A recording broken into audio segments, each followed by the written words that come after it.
మహానుభావ తెలుసో తెలియక నేను తన్నేనయ్యా. నా పాదాలు పట్టినట్టే పట్టి అరికాల్లో ఉండే మూడవ నేత్రం చిదిపేస్తావు స్వామి. నా కన్ను కావరం తీరిపోయింది. నాకు ఏదో ఒక శాప పరిచయం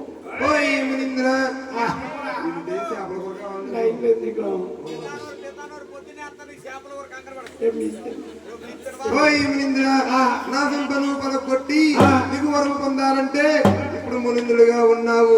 మరొక 3 గడియలకు గొల్లల వేదన్న కొడుకు గొల్లల గోపన్నగా వెలిసి పుడతావు.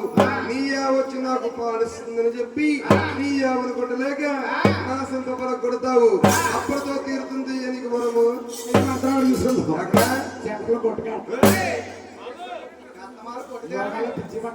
కొట్టు కాదది కొట్ట కొట్ట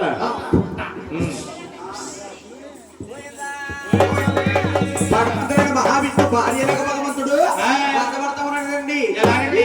పోయిండు లక్ష్మి ఎక్కడికి వెళ్ళేవమ్మా నాకు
అయ్యమ్మ ఎవరు కనిపించట్లేదండి.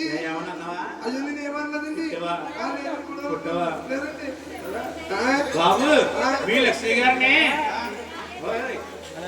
ప్రదీప్ గారు తీసుకెళ్లారట. ప్రదీప్ గారు తీసుకెళ్లారా? అయితే రేపు ప్రదీప్ గారు ఉంటారు చూడండి. ఎక్కడెక్కడ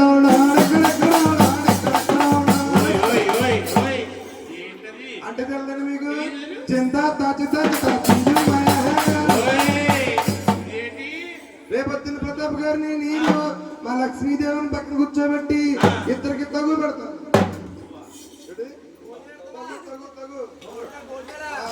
తగు పెడతా బాబు. ఆయన ఎక్కడికి తీసుకెళ్లేదు. బాబు కోటింగ్ రూపులో దేవుడు వచ్చి మళ్ళీ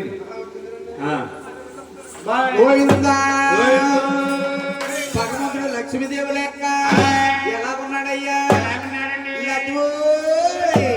లక్ష్మీ లక్ష్మీ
మానవ రూపంలో శాస్త్రి పర్వతం పైకెళ్ళిపోయాడండి.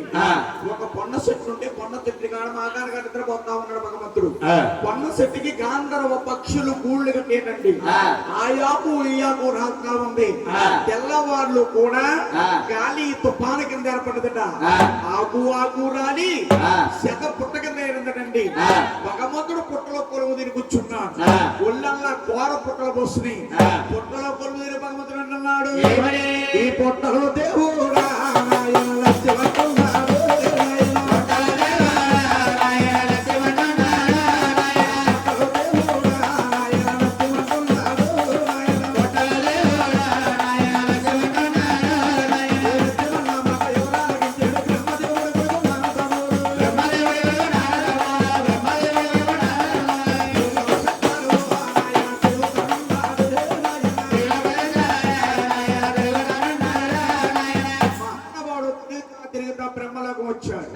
బ్రహ్మదేవుడు, ఇంద్రుడు, మునీశ్వరులు, ముక్కోటి మునీశ్వరులు అలా సభ తీర్చి కూర్చున్నారటండి. అప్పుడు బ్రహ్మదేవుడితో నారదుడు అంటున్నాడు, ఏమని అనగారు, ఇదిగో నా చేతులతో నేనే మా చిన్నమ్మ లక్ష్మీదేవిని, మా చిన్న మహావిష్ణువుని అలా భూలోకంలో దింపేస్తాను.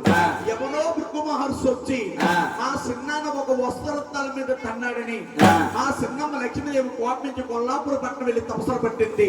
మా చిన్నాన్న శాస్త్రాద్రి పర్వతాన్ని పుట్ల పోలైపోయాడు. ఈ సమయం అందులో వెళితేనే మా చిన్నాన్న మనకు దక్కుతాడండి. ఆలకించిన బ్రహ్మదేవుడు, శంకరుడు తపస్సు పట్టిన లక్ష్మీదేవి దగ్గరికి వెళ్తున్నారు. ఎలాగెళ్తున్నారు? ఉరుసున్నప్పుడు ముచ్చాలు సాలు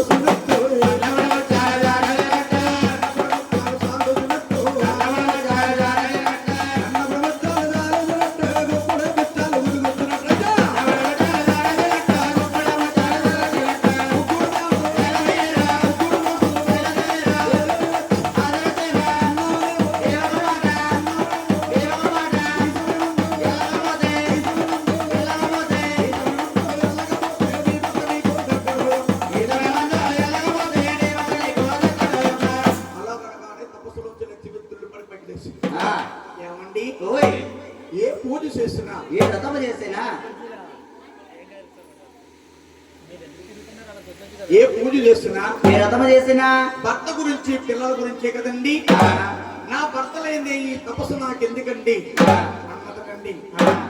ఇప్పుడు నన్ను ఏం చేయమంటారు నాయన? అప్పుడు పెద్దవాడు దేవుడు జాలి కనకనకడ మహానుభావుడు అంటా ఉన్నాడు, ఏమని? అమ్మా, నువ్వు అవతారంలో లక్ష్మీదేవి కింద ఉన్నావు. ఈ అవతారం సాధించి అర్థంగా గొల్లవారి పామలా తయారవుతే మా తమ్ముడైన మహావిష్ణువు ఎలా దక్కించుకోవాలో మాకు బాగా తెలుసున్నా. ఆనాడు లక్ష్మీదేవి అవతారం సాధించి గొల్ల పామ రూపొందుతుందో ఈ మహాతల్లిని చూడద్దం కాడికి వెళ్ళి అలా మహాతల్లి అవుతుంది పోయిందా? ఎలా ముస్తాబులవుతుందా? ముత్యమంతా పసుపు ముఖమే తోసాయ ముస్తాబులవుతుంది ఆది నదీమే. ముత్యమంతా పసుపు ముఖమే ముస్తాబులవుతుంది ఆది నదీమే. ముత్యమంతా పసుపు ముఖమే తోసాయ ముస్తాబులవుతుంది ఆది నదీమే. ముత్యమంతా పసుపు ముఖమే తోసాయ ముస్తాబులవుతుంది ఆది నదీమే.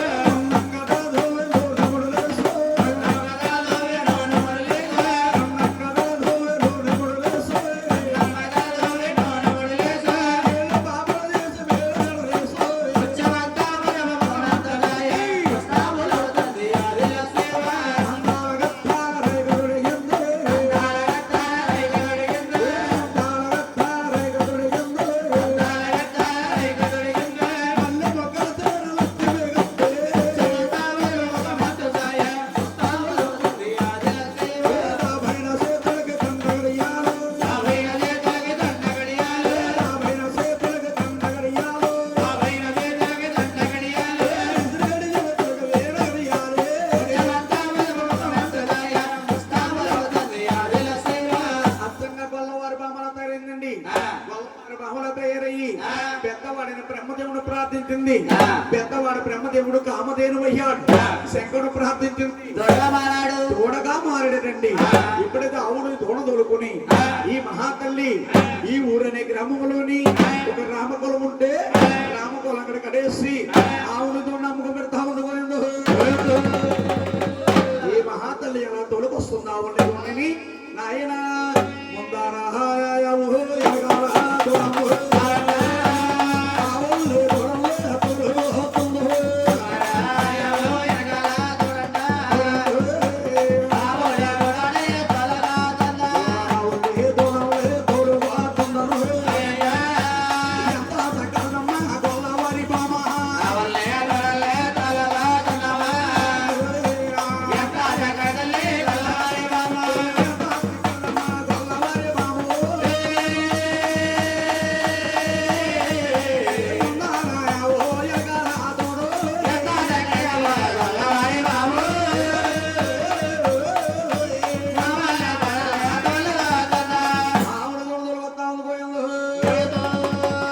రామసుందరపురం నుంచి వైపు గొల్లపాలెం గ్రామగ్రహస్తులు